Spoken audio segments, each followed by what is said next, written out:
Hey everyone, it's Gin and Tonic's YouTube channel. This is Rob, and I'm doing some smoker ribs using the Bradley Original Smoker.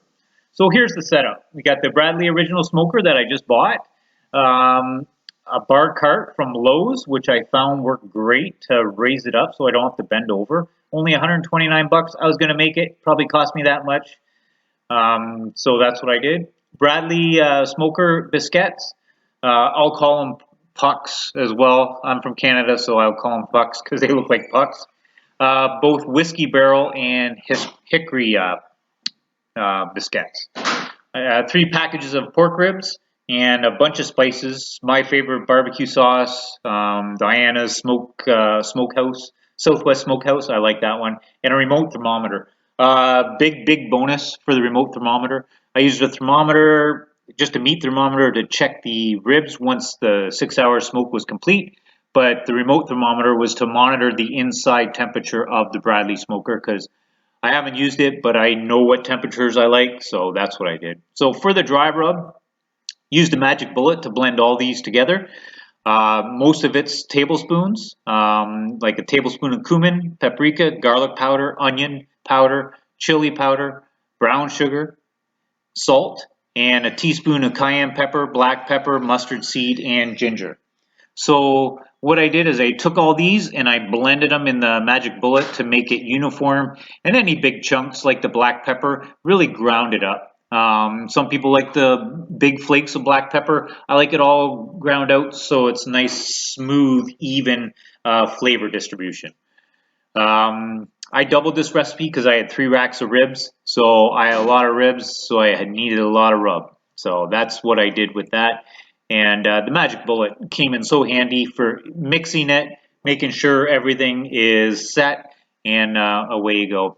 This recipe rub was not very hot, so my whole family enjoyed it. So it's a 6-hour cook. I started up the smoker prior to doing anything in the morning. I removed the membrane of the back of the ribs the night before using pliers to get a grip. I applied the rub, and you let that rub sit on your ribs for about an hour. The ribs will tell you when they're ready. They look glossy. You can see that picture. And what I did after that, I put the ribs in the smoker. But half an hour into the preheat, the internal temperature of the Bradley, because it's new to me, was 182. After 1 hour is 200. I used a remote thermometer to monitor that. And I also cut some potatoes in half to add during the middle of the cook. I added butter and French fry seasoning to them because I love to do that. It's easy, no brainer. Wrap them in tin foil, throw them in the cooker, and away you go. You can even do potatoes naked, and they get a smoker flavoring. So once the ribs went in the smoker, I added biscuits for 3-hour smoke. Each one lasts 20 minutes, so that's 3 per hour. And I hit advance twice to push the biscuits forward and start the smoke. I alternated between hickory and whiskey barrel.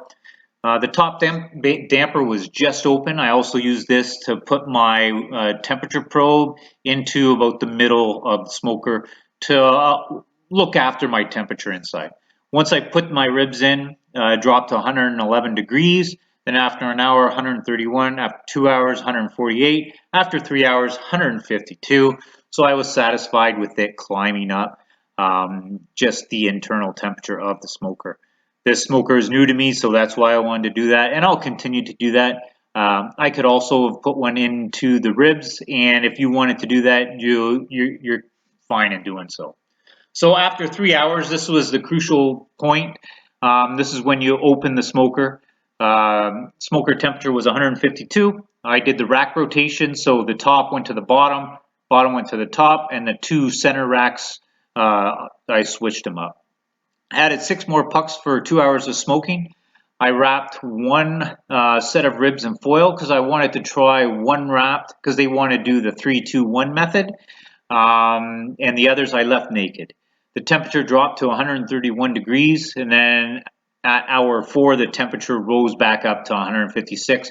So I was happy with how the smoker was working at this point in time. So like I said, I did 1 rack to see the difference for the 3-2-1 method, and I wrapped them in foil. And so, like I said, and same with the pucks, I still altered those with whiskey barrel and the hickory smoke. So the Bradley smoker was working great for me. So then it's after 5 hours of smoking, it's time to sauce it up. So hour 5, temperature of the smoker was 166 degrees. I unwrapped the ribs that were in the foil. I left the potatoes wrapped. And I should have mentioned when I wrapped the ribs, I also added the potatoes. I spread my Diana's Southwest Smokehouse all over all the ribs, and no more biscuits or pucks because I don't want to smoke anymore. I just kind of want to cook them. I sealed up the smoker for the last hour of the cook. My temperature dropped to about 118 degrees after adding my sauce, and then went back to 150 in approximately a half an hour. So I knew I was well on my way. So it was working out really well. So the potatoes, I would have cooked them a little longer after doing this cook. I would have put them right off the start and put them on the top rack. So once again, I used butter and French fry seasoning for them. The ribs were done. Total time 6 hours and a 20-minute rest. The difference between the foil wrapped and naked foil wrapped ribs, they weren't as smoky, but they were a little more tender. They were lighter, but the difference between the two, there wasn't enough difference to me to justify wrapping the ribs again. I found them both pull off the bone. The foil wrapped, you can see in the pictures, they kind of pull away from the bone a little bit more, but they were both just as tasty, and I like the smoke flavor of the naked ribs. So I would do naked ribs again. And also I'm lazy and I just want to, I don't want to open up and close the smoker too many times. And also, you know what? If you're sneaking a peek, you're not heating. So every time you open that smoker, you're losing your heat. So once again, here's some close-up pictures of the naked ribs and the foil wrapped ribs. My wife's looking at me every time I say naked ribs, but she knows what I'm thinking. So anyways, the foil wrapped, great ribs, but I prefer the naked, and without that extra step, it's perfect. I would cook the ribs naked all the time from now on. So that's my point of view, but you do whatever you like. As far as smoke ring, both had a smoke ring. Obviously, the naked ones had a little more of a smoke ring, but other than that, there was very minimal difference. So I would cook them naked in the Bradley smoker anytime. This was my first use of a Bradley smoker for ribs, and they turned out great. My whole family enjoyed it. Like I said, they weren't too spicy at all because I have teenage boys that don't care for spicy ribs, but they enjoyed that. So I appreciate everything, and if you have any questions or comments, please leave them in the comments, and you'll have more from Gin and Tonic and smoking recipes and everything like that. So thanks for watching. I appreciate it very much.